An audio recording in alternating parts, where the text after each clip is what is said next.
everybody. Here we are. We have just about a minute, right? I don't know where my little clock is. So welcome everybody to the Get Organized Challenge on live stream. We just have a minute to kill. We just turned on the video a little bit early today to make sure that we didn't have any technical difficulties. I know. Now I have to turn off myself.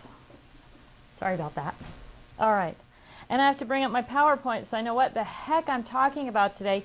And I also owe you all a little bit of an apology. Usually I post my PowerPoint presentation right up on the Get Organized Challenge page so that you can go back and actually see my notes and some of the pictures I have involved in the PowerPoint presentation. And last week I just totally forgot to do it. What a goofball, right? So I will post last week's and this week's up on our Get Organized Challenge page on our website after today's presentation.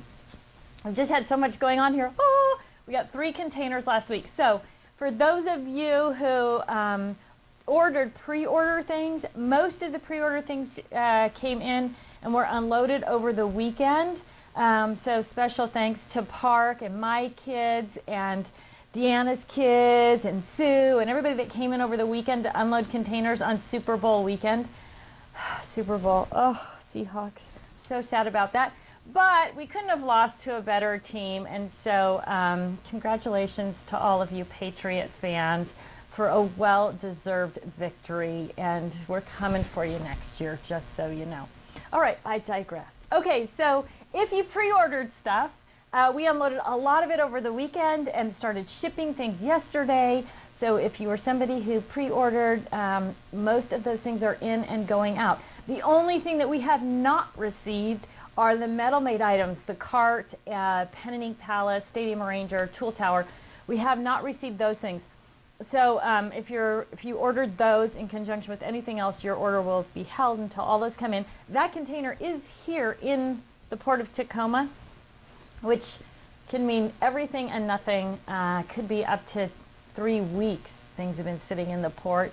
So we'll keep you posted. We'll keep some updates on our website, but if you ordered other things, those things will be shipping this week. And as you can imagine, we have tons of orders, so our normal 24-hour turnaround time is obviously not applying. So bear with us, watch for your tracking number. We're gonna get those things out as fast as we can. All right. So let's get back to time to get organized. Challenge number 2, be a paper sorting powerhouse, right? I want you to think of yourself as a powerhouse this week because paper can be so overwhelming. So try to think, I am a powerhouse. When you feel overwhelmed and like you can't really tackle that project, I want you to say to yourself, put your arms up like this. I am a powerhouse of paper organization. There's something weird and physiological about putting your arms up, but they call it getting big, about getting big that gives you power. I don't know what it is, but I know that it's true. I do it all the time. I gotta turn off my heater, hang on. Sorry. Okay, so be a paper sorting powerhouse. Now I gotta talk about how live stream works. For those of you who are new, if you have a question, you've got the text box going down the side of the screen. If you have a question, type the word question in all caps, and that brings it up to Karen's attention. She's monitoring the live stream, and she'll answer it for you, or someone else in the group will be happy to answer it for you too. Some of you are brand new, and some of you have been with us before, so you might be able to help answer those questions, and we totally appreciate that. There is no way that we could, as such a small team, answer everybody's questions all the time. And so we are so appreciative of all of you, especially you group on Facebook that are constantly helping new people solve their problems, giving encouragement and all that good stuff. So I'm going to get back to Facebook because we got a really exciting announcement about that. Okay, so type the word question if you have a question. Remember that depending on where you are, you could be anywhere from a 30-second delay to a minute delay. So from our time, so if you ask a question towards the end of the live stream presentation and we don't answer it or doesn't get answered for you, it's probably because we went off air and that little 1-minute delay. Feel free to either email us your question or go on the Facebook group and ask the question there. We will get back to you, right? You can always call too, right? We have an 800 number, 866-226-1311, and Karen's happy to answer questions for you if you want to call instead. Okay, progress posts. if you want to win the $25 gift certificate each week, you have to participate in progress posts. Super simple. Put it up on Facebook, title it progress post, or email us with progress post in the header, in the subject line. That's going to get you into the progress post. If you have not yet downloaded your workbook, I believe there's a link to the download right here on the live stream page. If you go to the top and click on more event details, you'll get some links there. And the handout for this month looks like this. Well, mine's not in color. You might print yours in color. Looks like this. And this is the first time we've set this up with live links. So as I talk about things to read or review or videos to watch on our website, most of those are linked in your handout. So if you just keep a copy of it on your desktop, you can leaf through it, find what I'm talking about, click on it, and it will take you directly to whatever I was talking about during the presentation. So it just makes it a little bit easier. All right, so that's all sort of the rules of live stream.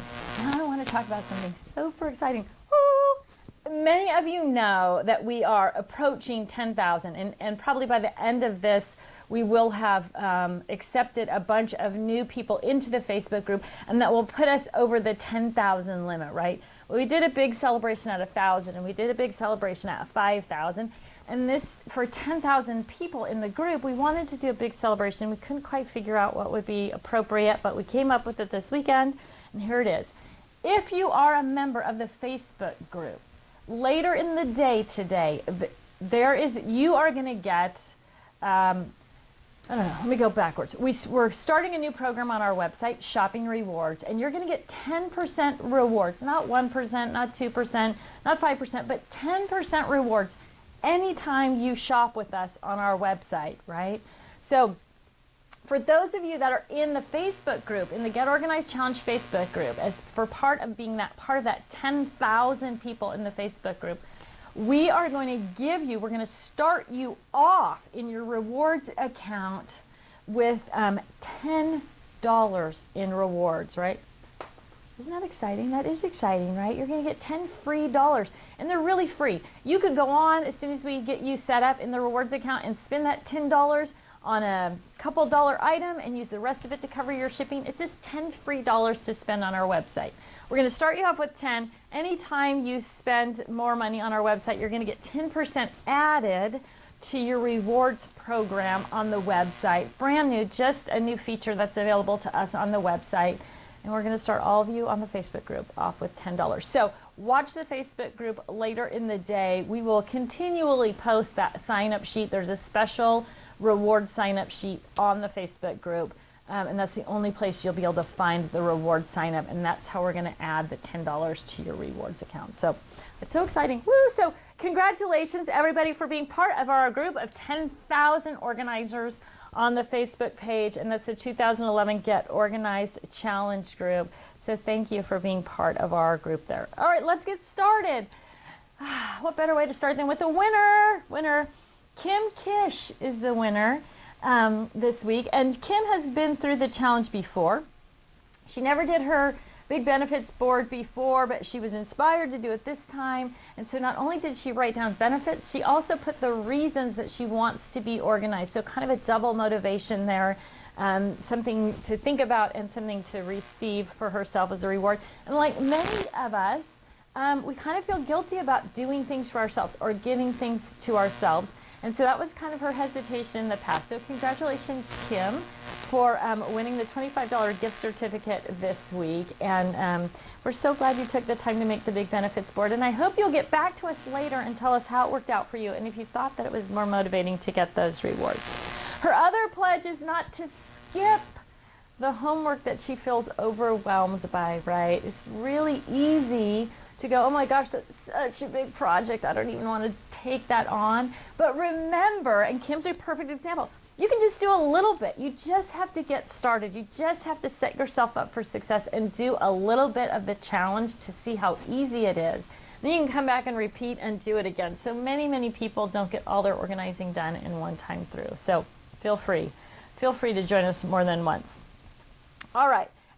Let's talk about challenge goals. At the end of this challenge, you should have a solid understanding of how to organize your paper, mental, the mental process of how, and oh, I saw this cool thing on TV. It's an ad for Criminal Minds, I think, but it just said every action that happens in the physical world begins in someone's mind. And so I want you to keep that in mind, right? That you have to first think about doing it to make it happen. And you've already taken that step. So hooray for you. And I hope you'll think about that more often. Like, hey, I just need to get my head into my 10 minutes of organizing today or my 30 minutes of organizing today. And it's going to be so much easier. All right.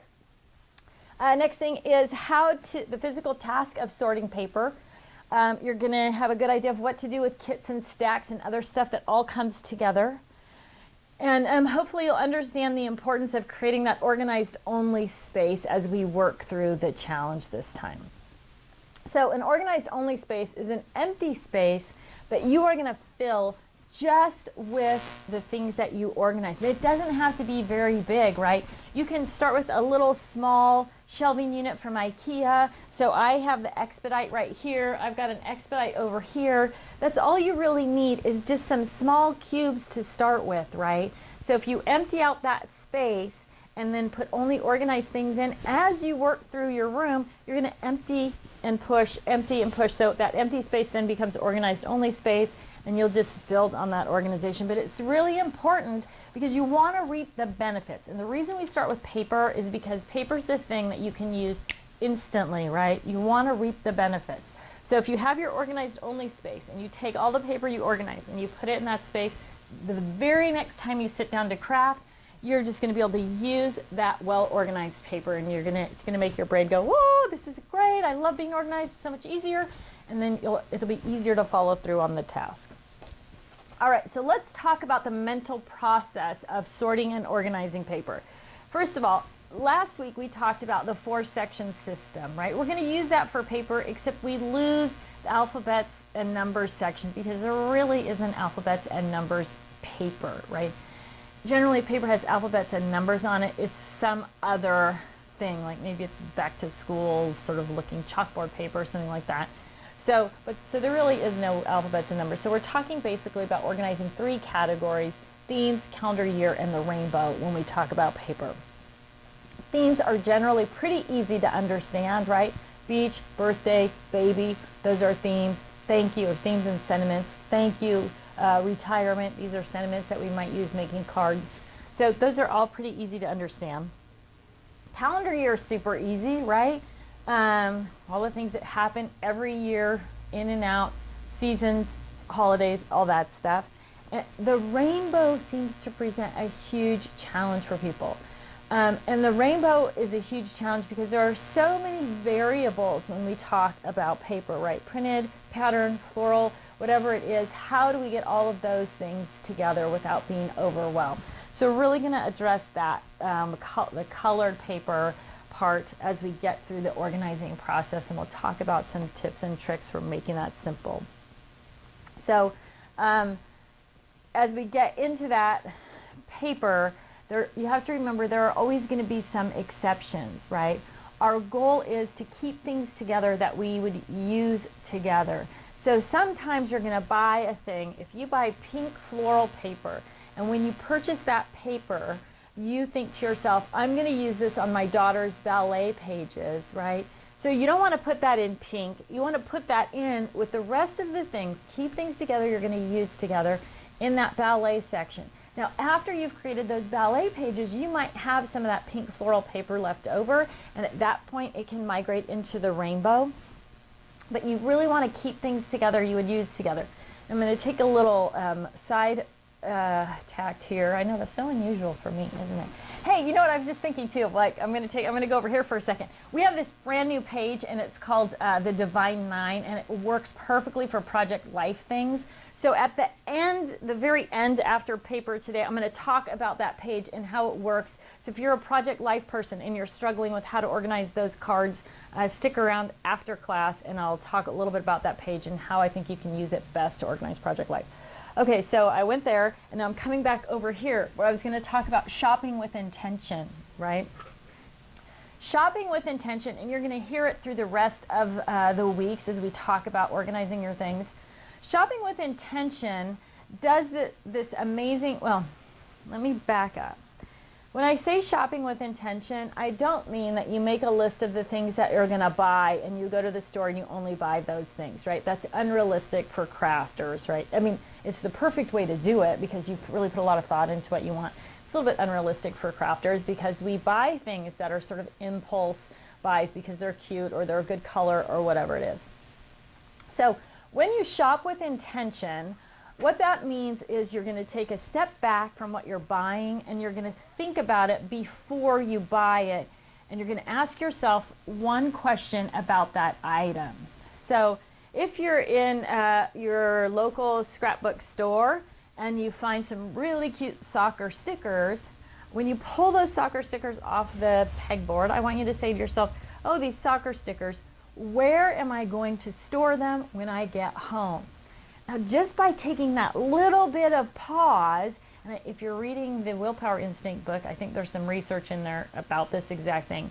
Taking that little bit of time, that one extra seconds to ask yourself where you're going to store that, allows your brain to go to work. And your brain works super fast, so you don't have to stand there for minutes and wait. But as soon as you pause and ponder that item, now your brain's going to go to work and it's going to say, oh, soccer stickers. Soccer stickers belong in your sports section. And right when it starts to click with that, it's also going to say to you, hey, that soccer sticker looks really familiar.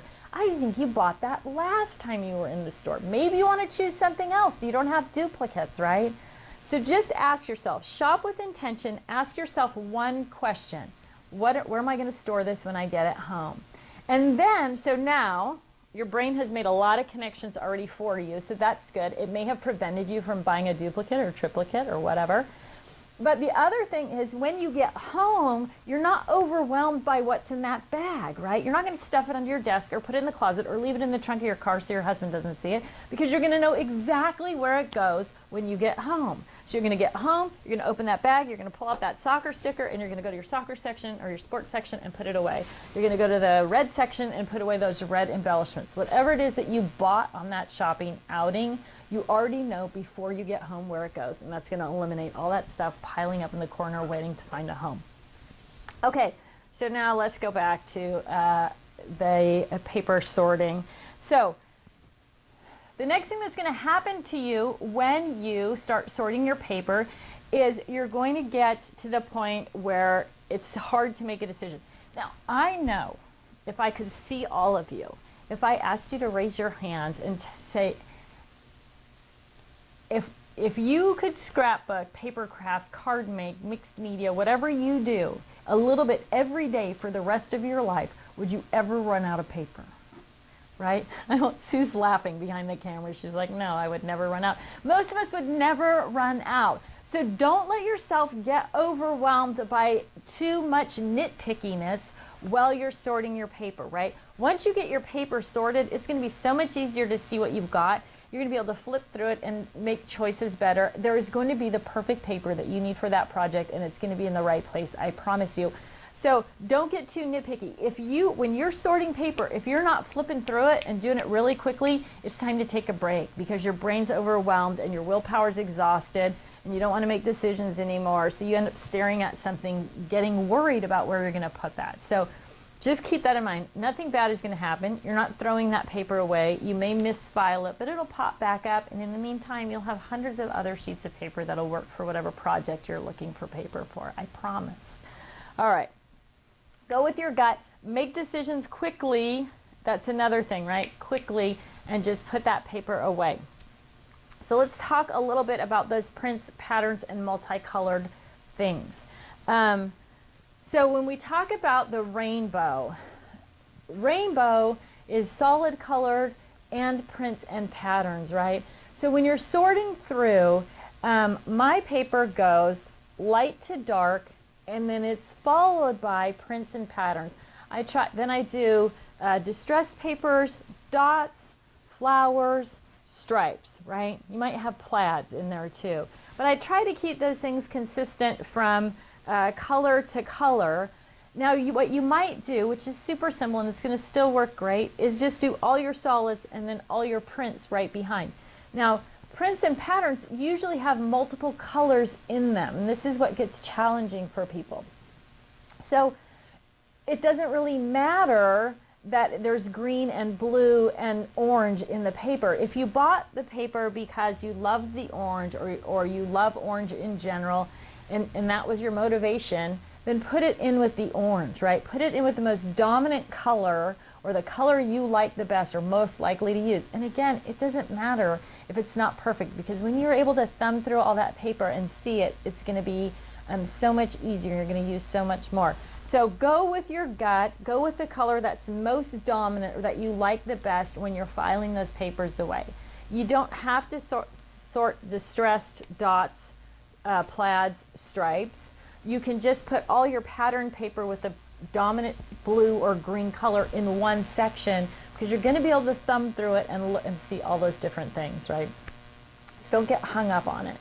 Now, if there are papers that are just over the top, they have every color in them, you can in fact have a section that's rainbow or multi at the end of your rainbow.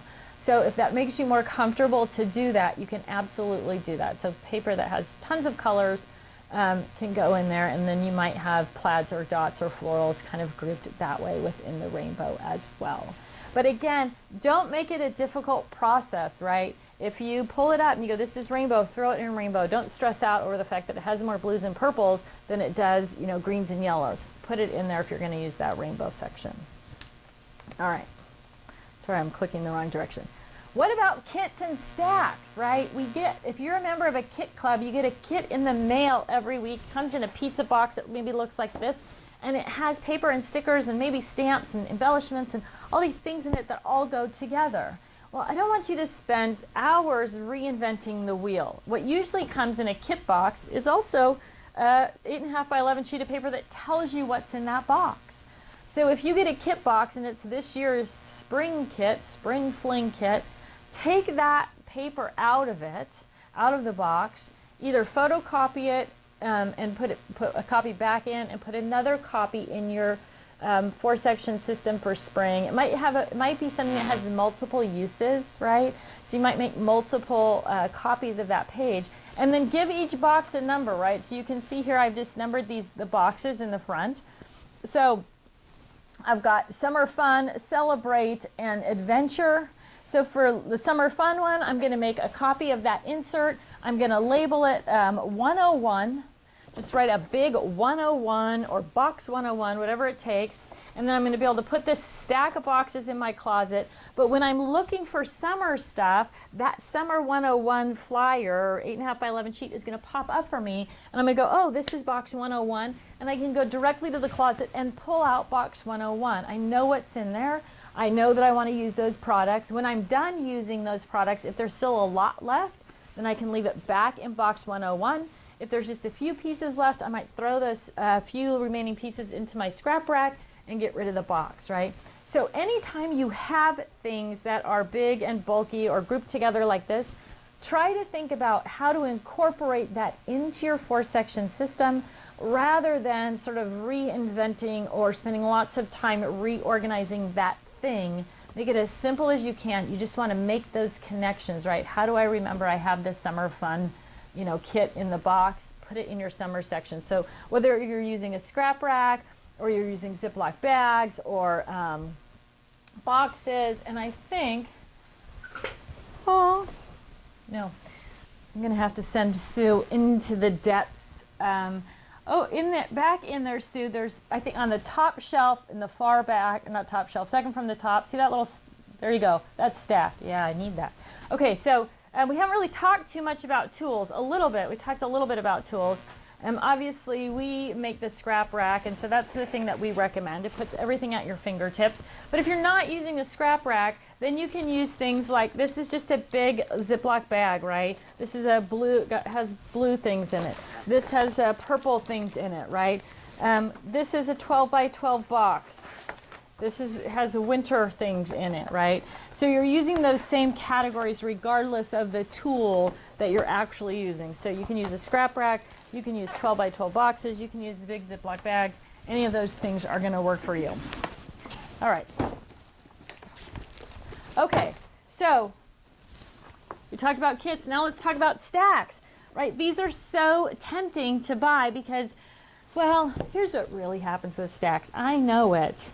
You probably know it too. When you're in Michael's or Joann or Hobby Lobby and you have your 40 off coupon and there's nothing you want to buy or whatever you wanted to buy is on sale anyway, so you can't use your 40 off coupon on that item, you want to spend that 40 off coupon, and so you look at something like this paper stack that has 180 sheets of paper and you think that's normally $20. I'm using my 40 off, I'm going to get it for 12. I'm going to get 180 sheets of paper for 12 bucks. That's a smoking deal, right? It is a smoking deal if you use them. If you use stacks, it's a great deal. I have a girlfriend who will buy a stack, usually not this many pages, usually like the die cuts with the view stacks that are kind of all themed or all the same color, and she'll do an entire album using that one stack. She's amazing with that, right? Most of us don't do that. Most of us buy this to use our 40 off coupon, right? I wrote on the back of mine, I bought this on 1/21/2013, so I've had it for 2 years. I spent $20. I like to make a hash mark when I use a piece of paper out of it. No hash marks. Okay, no hash marks. So I haven't used any of this paper. And you know what? It's not very nice paper either. I'm sorry, I shouldn't be showing you the label on it and then saying that. Right, but there's a lot of really beautiful papers out there that we've invested a lot of money in, but we get sucked into the value of this and then we buy it. So what I want to encourage you to do is give yourself something like this on the back of your stacks so that you know how much you spent on it and when you bought it, and then you'll be able to make a good decision of, yeah, I've had that for 2 years. I haven't used any of the paper out of it. Maybe I'm not a stack girl. Maybe stacks aren't for me.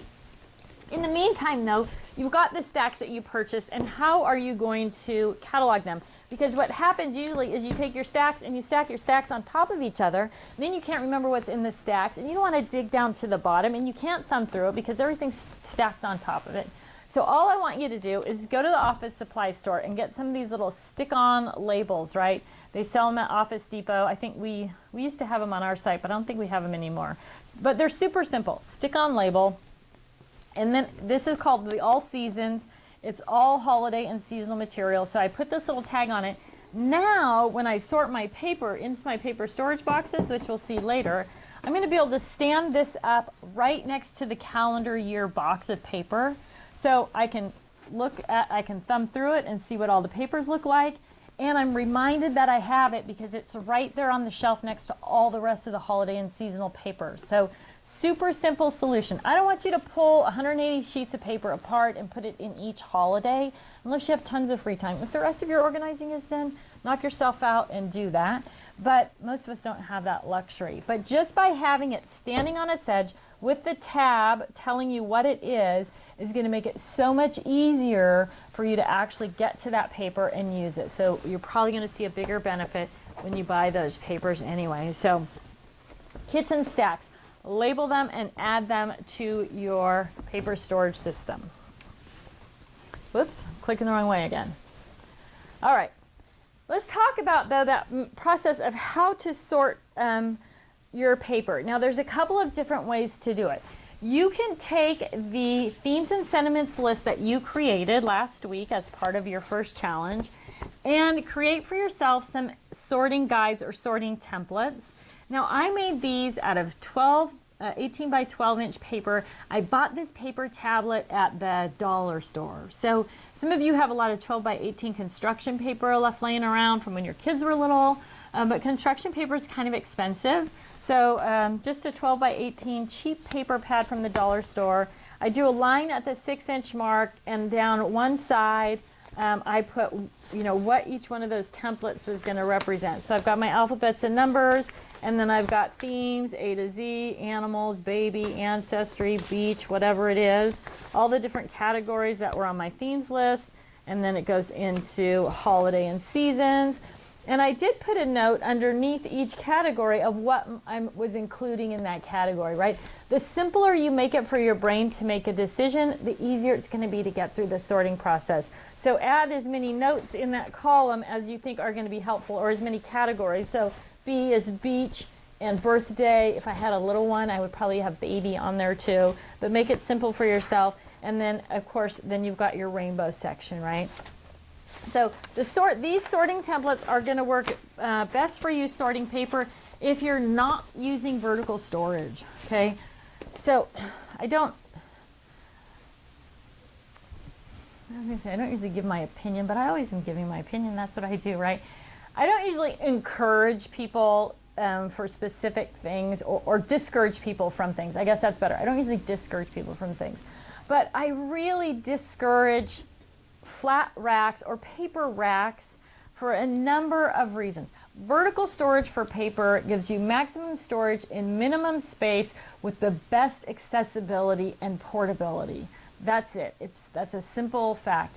If you're using flat paper racks, you're still going to do the same thing that we're doing. You're going to use these to sort your paper because you can't, I'll show you how to sort vertically. But what happens with paper racks were designed originally for use in stores, and they work great in stores because all the paper in each section was exactly the same. So whatever you saw on the top was the next 25 sheets of paper underneath, right? So it works fine. But as a crafter, you don't have each tray divided up by each individual paper. You might have all of your Christmas papers in there, but you can't see them all. You have to take that paper out and then flip through or dig through. So I really discourage that. If you're using the wire racks, it bangs up the edges and corners of your paper. So even though you might be able to lift it out a little bit easier and fan through it, the damage, there's light damage, your edges of your paper, get faded, the top gets faded, all that kind of stuff. So I don't really usually discourage a certain thing, but if you don't have flat racks, I would encourage you to go vertical, and you can buy vertical paper storage anywhere. We sell it, Joann's, Hobby Lobby, Michael's, it's available everywhere. So I would, if you're looking for new paper storage, I would definitely recommend going vertical. Okay, so if you're going vertical, you are going to do, rather than creating sorting templates, as I've done here, you are going to create some sort of dividers. Now, this set of dividers is what I used before we actually had paper storage box dividers. And I just used a sheet of chipboard, and I added one of those stick-on labels from the office supply store, right?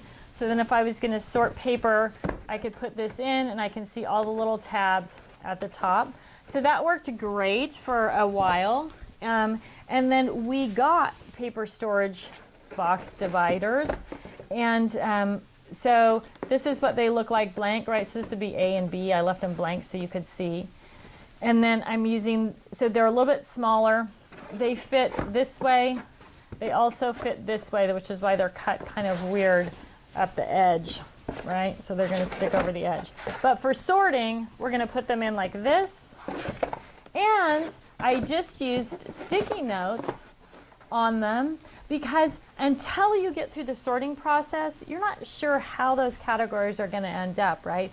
You might have a winter tab and then decide, okay, I also want to have a separate section in winter for, I don't know, snow paper or something. That's kind of a bad example. Oh, okay, sports is a better example. So you might sort all of your sports stuff into S for sports, and then when you get to separating that, you might notice, hey, I have 10 different sports here, and I have 30 sheets of paper for each of those sports. So at that point, then you might want to add tabs that say tennis, basketball, baseball, whatever. So I use the sticky notes initially, and then once I know how those categories are going to shake out, then I'll go ahead and label the categories with exactly what they should be. So here's the biggest benefit to vertical paper storage. I can take my vertical paper storage box and my stack of paper. So my stack is a cheating stack. Let me put all my things underneath here so I have a little bit more room. I have a cheater stack because it's already kind of sorted to make it fast, right? But the beautiful thing about vertical storage is this stack of paper and this box, I'm going to be able to sit right here and sort it. If you're using the templates, you have to have a lot of space to spread out your paper and those templates because it's so big. So vertical storage also works better for sorting. So as I'm going through my paper stack here, I'm going, oh, this is all Ancestry paper. So that's going to go under A for Ancestry. I'm going to switch over to my labeled tabs, labeled dividers. So once I went through the sorting process, then I take these guys Okay, so now I'm just going to go through, A is ancestry, B is beach, and it makes it really simple to go through and sort out each category. Now, if you have a collection of paper, so this is an entire collection of birthday paper from Basic Gray, and you want to keep all those papers together. If you're going to create a birthday layout with this paper, then you're probably going to use a variety of the papers in the kit. You want to be able to pull that out all at one time. So I put that entire collection, I think there's 18 sheets of paper in here, and this is just called a paper pocket, this thing. And I'm going to go to birthday, and I'm going to drop that in birthday. And camping, I've got my camping paper, travel paper. Now here's another thing with travel. I've got this whole collection of little flat pieces that are this Mexican travel paper and Mexican collection, or Mexico, I guess. So I took all of those and I put them in a collection keeper. So I have all those pieces together. They're still going to go in the travel section, but they're labeled Mexico. So now, well, I might be needing that paper that looks like suitcases or airplanes to get me to Mexico, and those are in travel. Now I've got all my Mexico stuff together in one place as well. I'm going to talk about purging here and paper for just a minute. So travel is an interesting concept, right? I just want to say it's an interesting concept. It's the greatest thing. It's my favorite thing to do. But we tend to buy stuff for our trips and then keep it. So if you went to Prague last year and you bought all this Prague stuff and then you scrapped your Prague trip and you have all this Prague stuff left over and you put it in your collection keeper or your paper pocket and label it Prague and it's all in there, what are the odds you're actually going to go to Prague again? Okay. Now, some of you maybe go to Prague every year. Maybe you have family there or business or whatever. But most people aren't going back to that same place anytime in the near future. Even if you loved Prague and you were going to go back there 10 years from now, are you going to want to use the same papers and stickers and die cuts and embellishments that you used on your first album of your Prague trip in the one that you did 10 years later? There's going to be way more hip and cool and fun stuff out there for Prague when you come back from that second trip, right? So this is a perfect opportunity to purge some stuff that you're not going to use again for a decade. So if you know that, all right, I'm not going back there. When you finish that project, bag up all of your Prague stuff, sell it on eBay. We had one lady who talked about whenever she had themes that she knew she wasn't going to use again, she bagged them up and she took them to the next big crop that she went to, and then she just announced, hey, I have Prague things or I have cruise things. Is anybody working on that? And then she would just share those with other crafters. So a perfect way to feel good about getting rid of those things or removing them from your collection. You don't want to keep flipping past that stuff that you're never going to use again, right? Or that 10 years from now you want to buy new stuff. So for destinations, for things that are one-time things, bag that stuff up at the end of your project and get it out, right? Less is more. The easier it is for you to find the things that you want to craft about, the more likely it is that you're going to do it. So don't get bogged down or encumbered with stuff that you're probably not ever going to use, right? Share it, give it away, bag it up and sell it by the pound on eBay, whatever works for you, but just get it out of there. Now, Merle France, maybe she's online with us today, who works with me when we do trade shows. Her family goes to Mexico every year. That's a normal family vacation for them. She needs a Mexico section, right? She needs to keep all those Mexico things. So think about your life, how you craft, where you go, what you do, but make that determination. If you're not going to be back in Prague for 10 years, out the door with the Prague stuff. Okay, so then I've got some Halloween things, some fall things here. I'm going to go to that fall tab. Whoops. I don't have my glasses on. There it is. I'm going to put those in fall. Oh, and I've got another collection of fall things. This is all a whole collection of Thanksgiving. Those things are going to go in fall as well. Here's some more Halloween paper. That's a fall item also. Now I've got my Christmas and winter papers, so those are going to go in winter. Now I'm into my rainbow, right? So I've got my solid colors here. So red, I'm going to go to my red tab and I'm going to drop that in the red section. Then it's followed by, I've got some red distressed paper and dots. So I've got distressed and dots, right? So for me, this paper, which has a lot of colors in it, really screams out mostly red. Don't get hung up on the fact that there's also some orange and some green and some purple. It's mostly red. It's going in the red section. I'm going to take my distressed and my dots and I'm going to put them right behind my solid colored red, and I'm going to move on. Now I'm into green, so I've got my solid green. Go to my green tab. Green is in, and here's my green patterns, my green dots. So I'm on my green stripes. So I've got all those green things that go together in one place. Now some paper is double-sided. Don't freak out about that either, right? Choose the side that you like the best. So these happen to all be green. They're double-sided, but it's green and green, so that makes it easy, right? That's the dominant color for those. Yeah.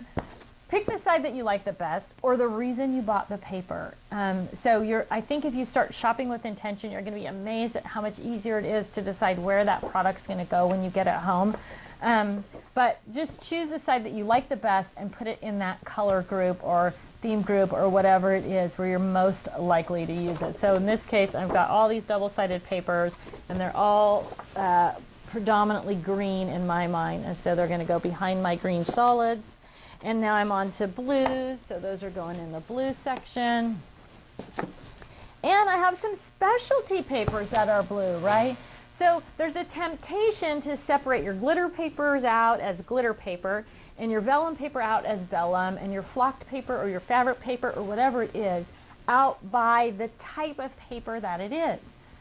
The problem with that is you then have to remember, if you store all your glitter papers together somewhere else, these are all glitter papers.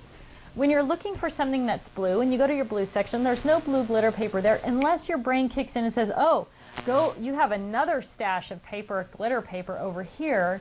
You're never going to remember that it's there. So put your glitters, your vellums, your fabrics, anything like that in with everything else. If you are worried about it, so sometimes glitter paper, the older ones more than the newer ones, the glitter used to fall off and get on everything. Vellum paper, we were worried about the corners getting beat up. Fabric paper isn't very sturdy. So you can just put it, this is again one of those paper pockets.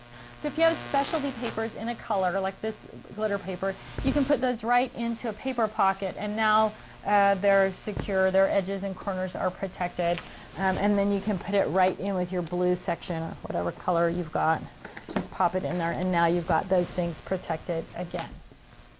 Now I'm down to the last sheet of paper, and this is what I was talking about earlier. This is definitely not one particular color, right? This is a great example of rainbow paper.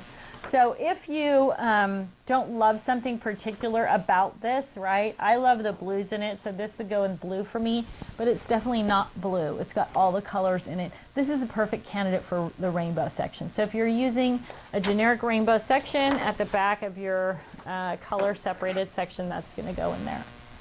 When we talk about rainbow, Roy G. Biv, red, orange, yellow, green, blue, indigo, violet, that sounds good, but there's way more colors than that.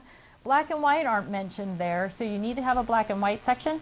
And metallics aren't in there anywhere, right? So I have a metallic section, and then within my metallic section I have gold, copper, bronze, silver.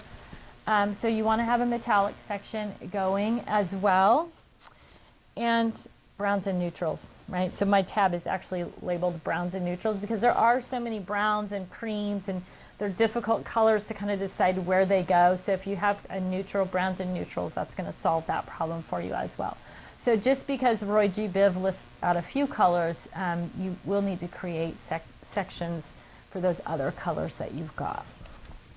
All right, so the physical task of sorting paper, you're going to either do it with dividers in a vertical storage. Here's another thing about vertical storage.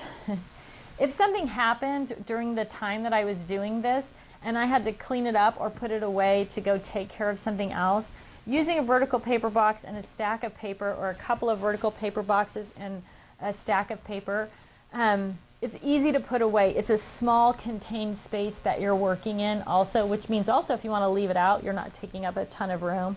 So I just can't stress enough about how much easier vertical is on so many different levels. Now we make another vertical storage, which is this guy. It's called the paper handler. So it has two little pull-up plastic handles on either side. So if you're going to take your paper with you, you can pull up those handles and take it with you. So this works great, obviously going to a cropper class, but if you're somebody who keeps all of your supplies in a closet and has to bring them to the kitchen table or whatever, if you use your paper handler on its back, so you can pull the handles out when you want to pull that whole box off the shelf and bring it to the table, that's going to make it super simple as well.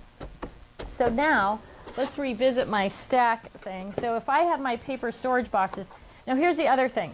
I'm going to encourage you to put your paper storage boxes over on their back, right? Because when the paper storage boxes are on their back, you can pull the things in and out really easily that you need. You don't have to lift them up and out. So when your paper storage boxes are like this, if you're going to take something out, it has to come up and out. So if there's a shelf above, that's a problem. So if you can tip it over, pull the things that you need straight out the front of the box, you're going to be in great shape that way as well. So, would you like to get on live stream today, honey? So this is Petey. Hi, Petey. Petey's a piebald dachshund. He has a rough life, and he's not spoiled at all. So he's here for a little visit today. Do you like the paper, Petey? Park, do you want to get in the live stream? So, everybody say hi to Petey. There he is. Hi. I'm so happy to be here. All right. Okay, Petey. Go play. Go play. Okay, so now let's look at that stack when we've got all our paper stacked up. If you've got your paper storage boxes like this, and you're going to put your stack in right next to it, you've got them all on their shelf like this. Now you've condensed all that stuff down into a small amount of space, and you can thumb through that stack and see a little bit of each of those papers. It's really easy. If you want to use it, you just pull it straight off. It's not buried under other stacks of paper where you're going to forget it. So tip those stacks up. Now, next question I get all the time about paper is, do I separate out my 8.5 by 11, my 12 by 12, 8 by 8, 6 by 6? And the answer is no, right? You want to consolidate, combine, and conquer. When you need blue paper, you don't want to have to go to blue 6 by 6, blue 8 by 8, blue 8.5 by 11, blue 12 by 12. You want to put all those things together. So in this situation, I've got some ancestry paper, right? I've got two different sizes of ancestry paper right here. All I'm going to do is take them and put them in the front of the rest of the ancestry section. So I've got 6 by 6, 8 by 8, and 12 by 12, and it's all in one place. So if I need ancestry, it's all there. I don't have to go look somewhere else. I can see it all. Same thing with when we talk about stacks. So these guys are called basics, and they're just rainbow stacks.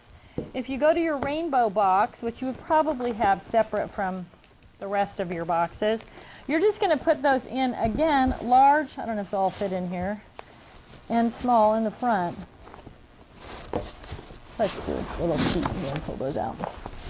So now, in your rainbow box, you're going to have this small paper, I think this is 4 by 6, 6 by 6, and then the rest of your paper this way. So these are all rainbow, all different colors. Again, I don't want you to tear them apart. I just want you to put them with the rest of your rainbow things. So when you go to get whatever color paper it is, you're going to see the edges of those and go, oh, this has blue in it. I need blue, 4 by 6, that's perfect. And then you'll pull it out and you'll use it.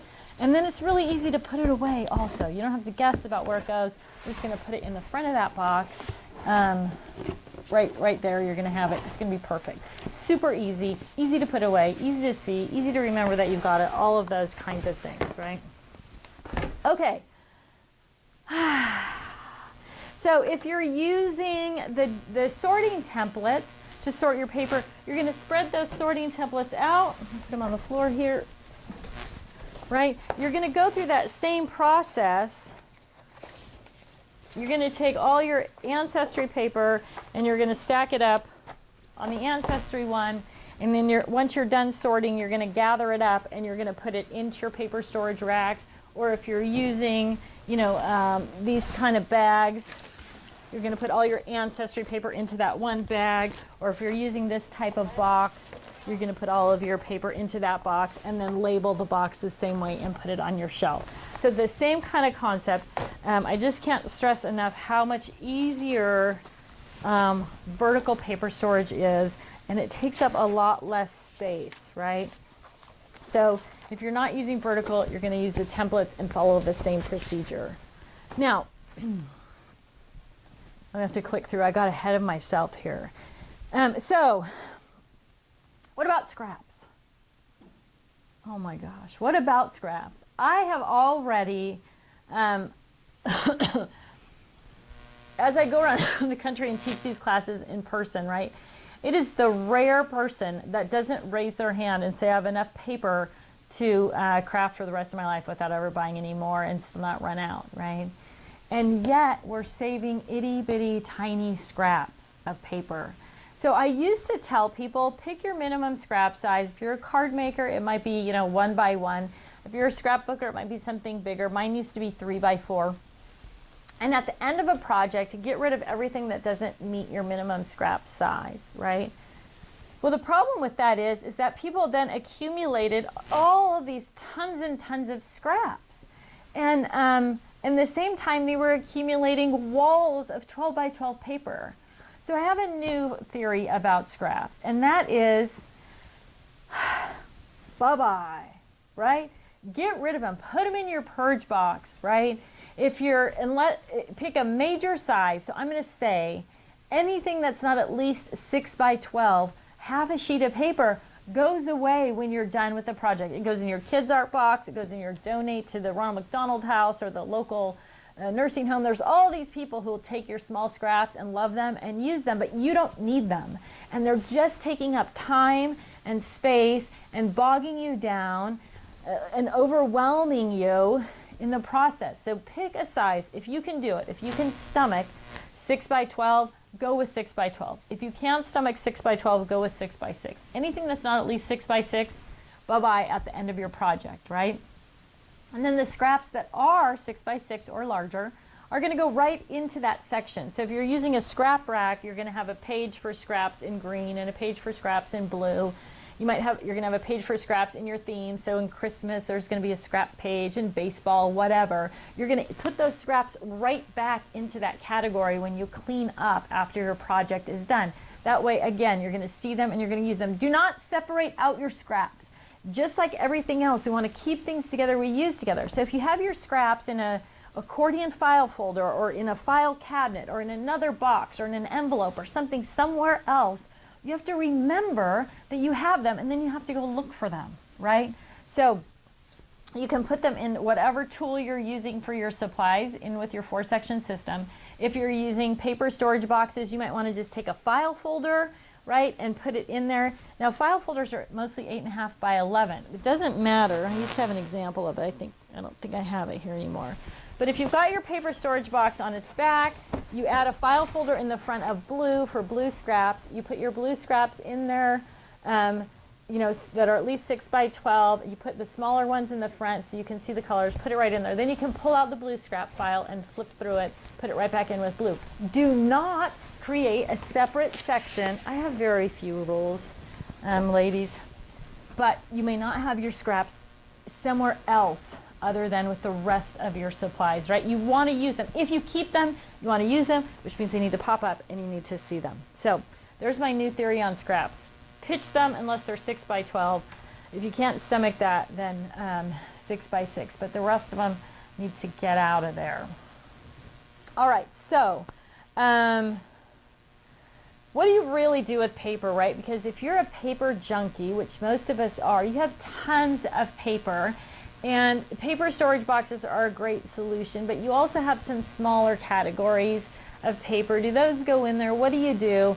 So you can put all your paper in your 4-section system with everything else, right? If you're using a scrap rack, you can put all your paper in there. You can put all your paper in paper storage boxes. The important thing is that the labels on your paper storage boxes, the categories, match the categories in your scrap rack or in the other tool that you're using for storing other things, so that the two things tie together really easily, right? If I'm looking for Christmas embellishments, I'm going to flip to my Christmas section. I'm going to go down here to my Christmas paper box. easy to pull the two things together. But rather than going all in on all your paper in your scrap rack or all your paper in paper storage boxes, once you get your paper sorted, there's probably a hybrid that's going to be the perfect match for you. So what I do is smaller categories go right into my scrap rack. So if I just had a few sheets of LA paper, my son plays football, I have some football paper, so that's in there. Small categories for me go in there. Things that I have less than probably 20 sheets of paper for are going to go in there. If I only have 20 sheets of paper for it, I'm probably never going to have more than that, right? I'm a travel junkie. Travel's my favorite thing. I have inches of travel paper. So those are going to go in a paper storage box. So depending on the quantity of paper that you have, you're going to work with that hybrid system. Some of it in with the rest of your 4-section stuff, some of it in with your paper storage, but the two categories matching up so it's easy to pull out that Christmas paper and get to the Christmas embellishments at the same time that way, right?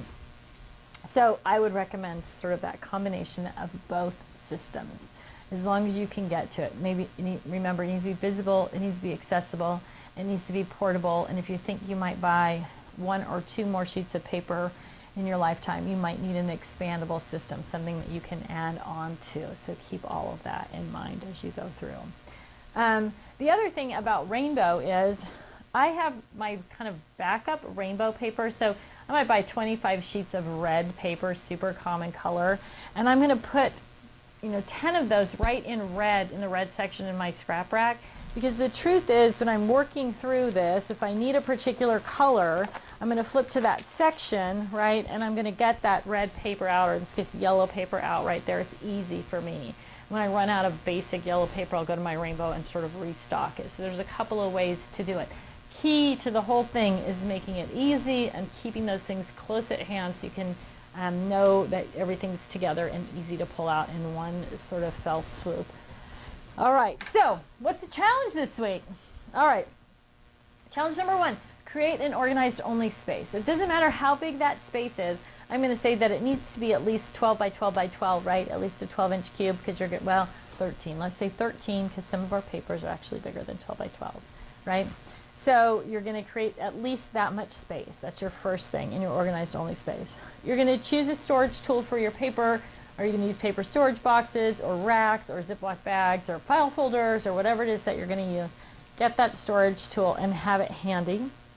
You're going to sort through your scraps. No, I skipped one. You're going to create your sorting templates or your dividers, whatever tool you're going to use. And then you're going to sort at least 8 inches of paper. So again, and we talked a little bit about this in the beginning, you don't want to overwhelm yourself, and you want to get your tasks done from start to finish, because when you finish a task, when you can check something off your list, you get that little burst of goodness in your brain, and it motivates you to keep working harder. If you overwhelm yourself with a 36-inch stack of paper and you say, I'm going to sort this in the next hour, you need to have your head examined, first of all. I'm just kidding. That wasn't very nice. You need to keep it realistic. I guess that's all I'm saying, right? Keep it realistic. Start with like 2 or 4 inches of paper and sort that.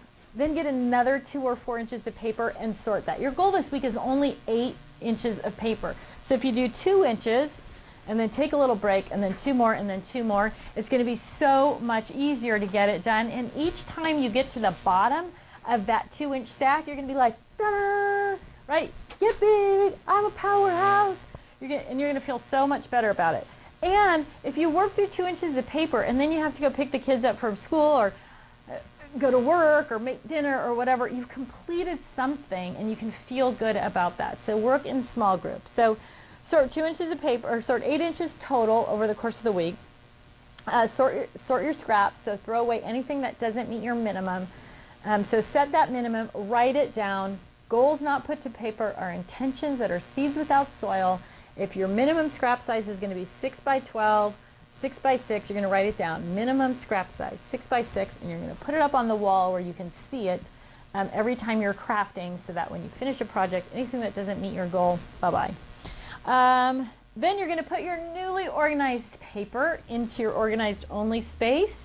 And it's going to be all pretty, and you're going to say, again, ta-da, look what I did.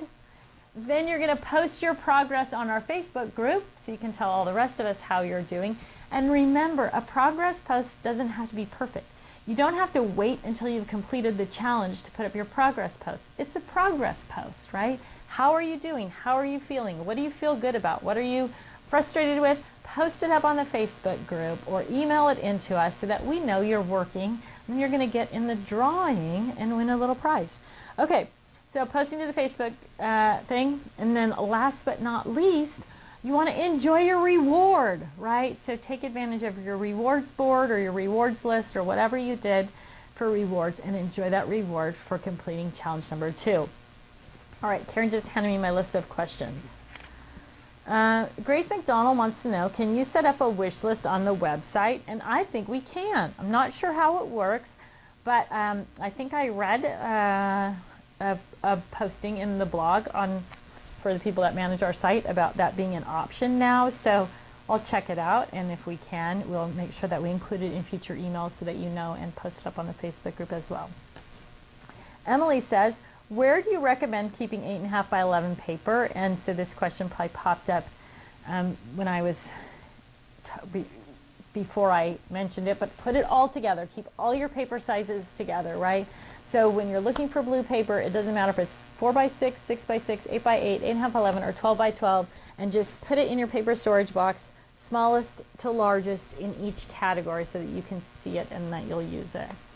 Kathy says, Valentine's items can cross over to love or wedding, so where would you store them? Excellent question. Excellent question. So here's the thing about stuff like hearts and love. When you think of hearts and love, most of us think of Valentine's Day, right? That's what we think about. Hearts and love or Valentine's Day. So anything that's hearts and love can go in Valentine's Day. Because if you're working on wedding, or maybe a birthday card for someone you love, or maybe you're making a congratulations card for someone you love, or at any point that love comes into your brain, hearts and love, your brain is going to say Valentine's Day. So you'll go right to Valentine's Day and you'll see all those hearts and love things. So even if it's a heart-shaped template or heart paper that's not red and white or whatever it is, hearts and love for most of us go to Valentine's Day.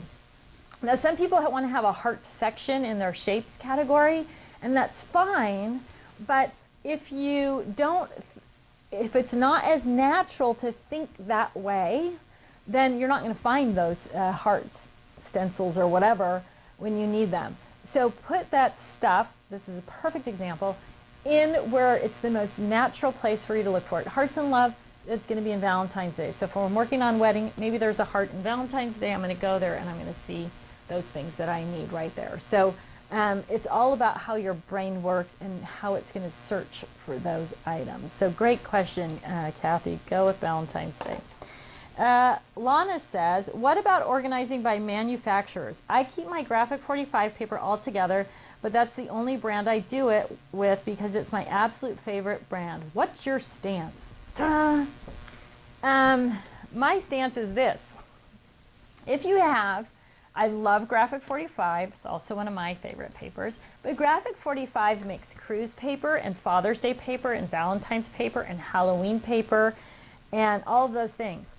So here we are with the Valentine's Day example again, right? If you have Valentine's Day paper in graphic 45 and you're working on a love thing where that something from graphic 45 might be perfect, you have to remember that you have a Valentine's thing in graphic 45 also.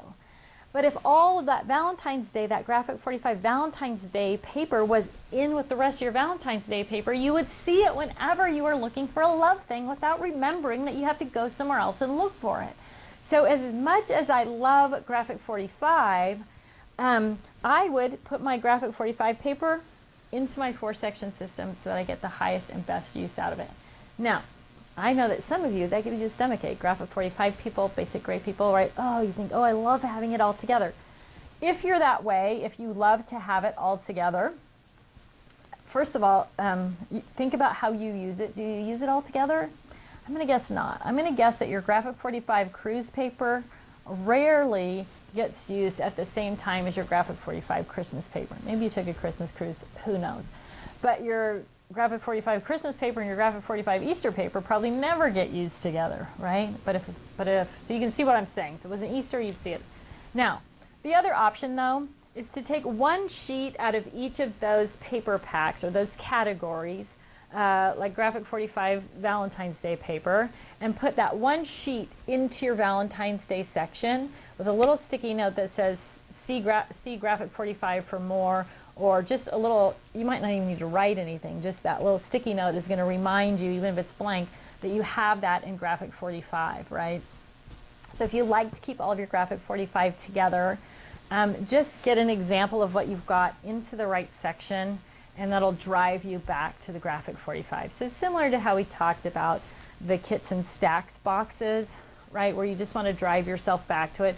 The whole goal with using the 4-section system is that those patterns are easy for your brain to remember, so you don't have to look in lots of different places. So just tie the two things together. That will drive you back to Graphic 45. You may buy Graphic 45 in a kit that has pictures of all the papers on that cover sheet. That cover sheet could just go right into your Christmas or Easter or cruise or whatever it is section as well, and then you don't even have to break up the papers. But just make sure that you have something in your cruise section that's going to direct you back to Graphic 45. Justine says, how do you keep the paper straight up when sorting vertically? Won't it curl?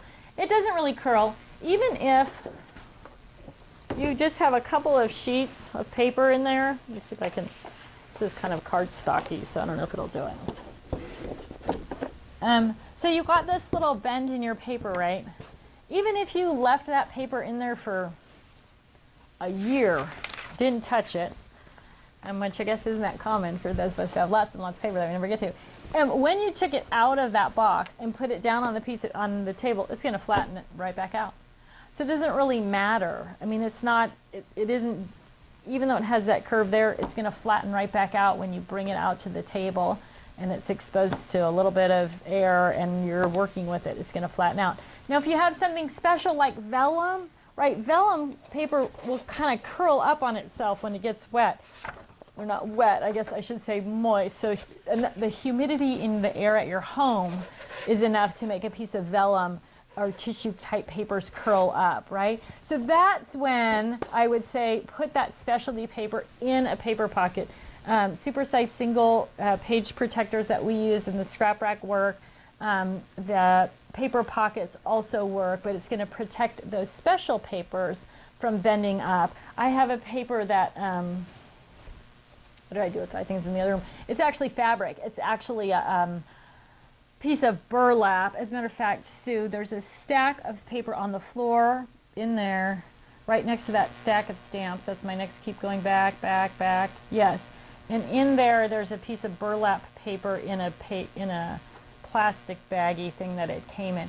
So when you buy something like that, that is really flimsy, so this burlap paper, if I put it in there with no protection around it, it might actually get crunched up because it's not actually paper. It's actually a piece of burlap fabric that's been printed on. Well, in that situation, it might be, ooh, yeah, bring me that piece of cork that's underneath there too. Those two. Yeah. Yeah, this is the burlap. This is Sue's head, everybody. Woo! So this, right? So this paper, I haven't put it away yet. I was actually using it for another demo. But if I put this in, and I wasn't paying attention, and then I put something else in, this could get all crunched up, and then it would have like word fold and bend marks in it. So this is the perfect type of item to put into one of the paper pockets like this, right? Because this is a little bit more sturdy, so it's going to keep that sort of flimsy item nice and neat and flat. So if you have stuff that's super flimsy, then put it in a paper pocket. Otherwise, I wouldn't worry about it, right? So when I talk about things like scraps, you can see this meets the 6x12 minimum, obviously, but with scraps, this is sticky back cork paper. It's really cool. It's the only time I've ever found it. You can see I used a circle out of it. But as I work this down, if this gets smaller than 6 by 12, I'm going to keep this, right? So I don't want everybody to get up in arms like, oh my gosh, she said I can't keep something that's 3 by 4. This is a specialty paper. A 3 by 4 square of it could be very useful, so I'm going to keep that. What I want you to get rid of is kind of basic solid colors, stripes and flowers and dots, things that you have lots of things that you could replace. This cork paper, not replaceable. This leather paper, not replaceable. So I'm going to keep those down to a tiny scrap because they're unique, hard to find, not replaceable. But I'm going to get rid of the stuff, dots, prints, plaids, whatever it is, that I have tons of options that would do the exact same thing. So keep that in mind as well. All right. Linda says, I have double-sided cardstock, blue on one side, green on the other. It's from Cartabello. Where would I put this, or should I keep it together? I would just put it in whatever color you like best, right? Now, you said blue and green, so blue and green are going to be next to each other anyway. So you could put it at the back of blue, and then it'll kind of blend into green. So especially if you have like a whole set of it or groups of it, it's going to blend together, blue to green, red to pink, whatever it is. So keep that in mind. It might go at the back that's kind of separating the blue category from the green category. Other than that, pick the color that you like the best. If you have a whole bunch of it, let's say you have something that's blue on one side and orange on the other side, and you've got 10 sheets, put half of it in orange and half of it in blue. If you're worried about needing more than 5 sheets at any one time, you can put a sticky note that says more in blue or more in orange. But that way you're going to actually see it, right? So tie those things together in your head. The nice thing about vertical storage is as you're going through, if you flip this way, you're going to see this side of the paper, and if you flip this way, you're going to see the other side of the paper. When I say flip, I'm talking about just thumbing through, right? So if I have all my paper lined up and I go like this, I'm going to see this side of the paper, and I go like this, I'm going to see the other side of the paper, right? So when you do that, even if your paper is double-sided, that other color is going to pop out for you anyway. The biggest challenge, I think, with paper storage is not getting stressed out about it, right? Not overthinking it. You have enough paper that even if you filed 10, 20% of your paper in the wrong place, I bet you're still going to find a beautiful paper that's going to make the perfect addition to that project with the other papers in that category. Margaret says, where do you put vellum? So I think I just kind of covered that, right?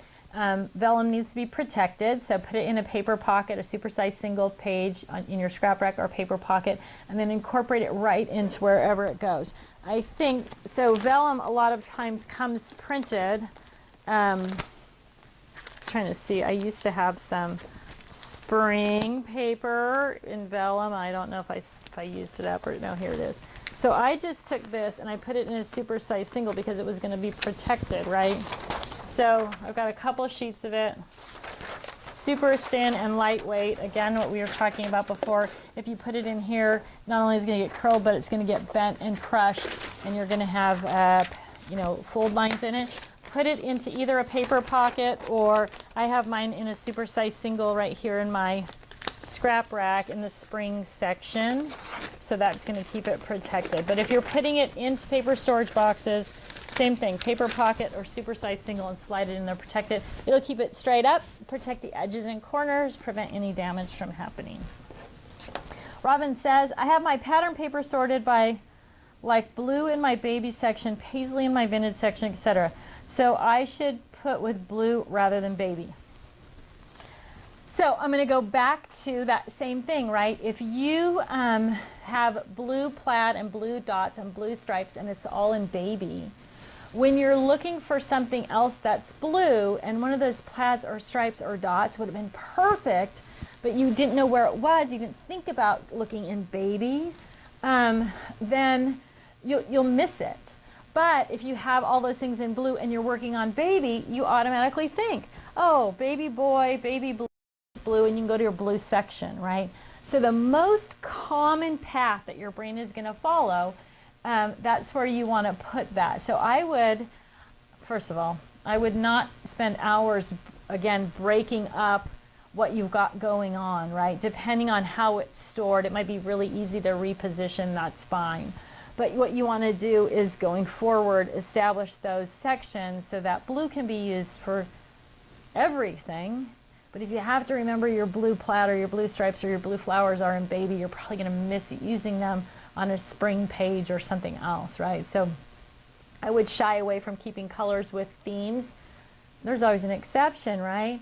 If you bought specific blue paper, blue plaid paper for baby, and you thought that when you bought it, these are going to be perfect for my son's baby pages, then take that blue plaid paper and put it in baby, right? When you're done with the baby pages, then move it to blue. But you want to keep things together you would use together. So there's sort of the exception on that. Let's see, I have a container of glitter, a Helen, I think, I'm not sure that I'm saying that, maybe it's Aileen, but it's spelled A-H, so sorry if I'm butchering your name. I have a container of glitter paper, do you think I should leave it since it works for me? Well, does it work for you? That's the question, right? So if the only time that you use glitter paper is when you think specifically of glitter paper and you go to your glitter paper and you use it, then it might be working for you. But are you ever missing using that glitter paper? Well, if you have black glitter paper and when you're working on your Halloween pages, that would have been perfect to build that night sky for those trick-or-treaters, but you didn't even think about using glitter paper, so you missed it. But if it would have been in black, when you went to black to make the night sky, boom, that glitter paper would have popped up and you would have used it.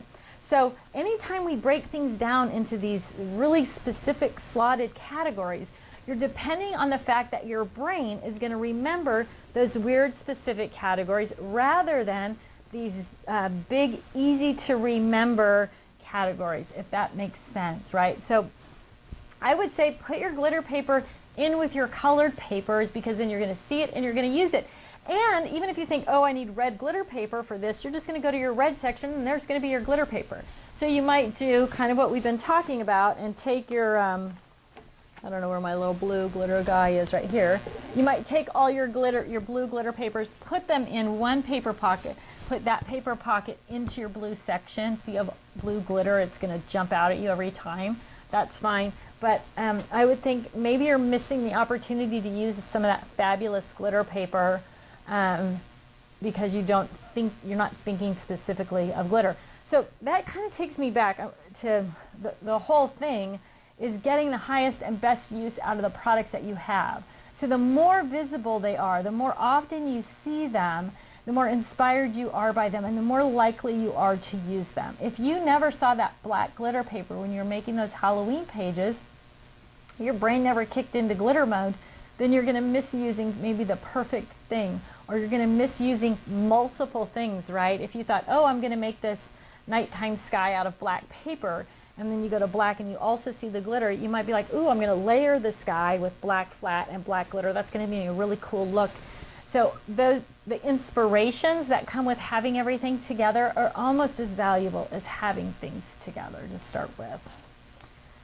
All right. Colleen says, question, why is there not a video for organizing tools? Die cutters, Xyron machines, heat press, glues, tapes, melting pot, blah, blah, blah. Well, we're going to talk about that coming up in, when we get, I don't even know which challenge it is. Oh, yes, I do. Let me look at my thing. Challenge number 4, we're going to talk about organizing stamps, punches, dies, Cricut cartridges, embossing folders, and we'll talk a little bit about tool organization in that challenge as well. So it is coming up, and we do have some ideas and some help for you coming up in that challenge number 4. But you're right. I mean, some of the previous challenges talked about those things. We didn't talk a lot about tools previously, but I'm going to work more tool information into that challenge number 4 when it comes up in just 2 weeks. So Colleen, get your paper organized this week, and we're going to talk about embellishments next week, and then we'll get on to those tools after that. All right, group, organizer group. So if you have not joined the Facebook group, you want to get on there and join the Facebook group today, because it is only the members of the Facebook group that get the $10 bonus in their awards points. So let me just tell you quickly how awards points work. When you go online to buy something, at the checkout screen, there's going to be a little box that says rewards points available. and it will say whatever, $10 if you're on the Facebook group, and then you just check the box that says use it now. So you can use that $10 immediately. Well, it's probably going to take us a week to get everything set up or whatever and put in there, but you can use it as soon as it pops up, or you can leave it in there and let it build up and build up and build up. That was kind of silly, but for different things that have rewards for me, rather than use the small ones, I like to build it up till it's something big. Then I feel like I got something for free, right? It's no different. I've saved the exact same amount of money, whether I spent my $10 rewards 10 times or whether I let it build up to be $100 in rewards. But there's something that feels good about being like, yeah, I got a $100 thing for free with my rewards points. So you can use it any way you want. You can use it on anything. It works for shipping. It works for anything on the website. So it works in conjunction with other coupons and discounts. So if we're having a sale and something's 20% off, you can use your rewards points even on sale items, right? So you can use it for anything. You just check the box on the checkout page for that. But give us a week to get it all set up, because there are 10,000 of you that we need to integrate into that system. So I think that's it for today. You have your challenge before you. I'm looking forward to reading your progress posts. Thanks so much for spending your Tuesday morning with me. I'm going to talk about Project Life really quickly. So for those of you who aren't interested in Project Life or learning about our new Divine 9 page, I can't. We did the winner at the beginning. We already did it. Yeah. Sorry. Sue's sleeping behind the camera. Okay, so let's talk about Project Life. So Sue, if you can hand me that stack of things in that chair, that Project Life goes all the way down to the bottom. There's a Project Life box. So Project Life is a really cool thing that makes it really fast to do some pages or create some cards or whatever. What happens with Project Life, though, is that you get lots of cards and lots of variety in those cards, and so it's hard to even know what you've got, right? So with Project Life, it works on 4x6 cards. So this is our perfect 6 page, right? So you can see there's the 6 pockets that fit those Project Life cards in there. You can see both sides of the cards in there, right? And then it comes with these little 2x3 cards. So this is our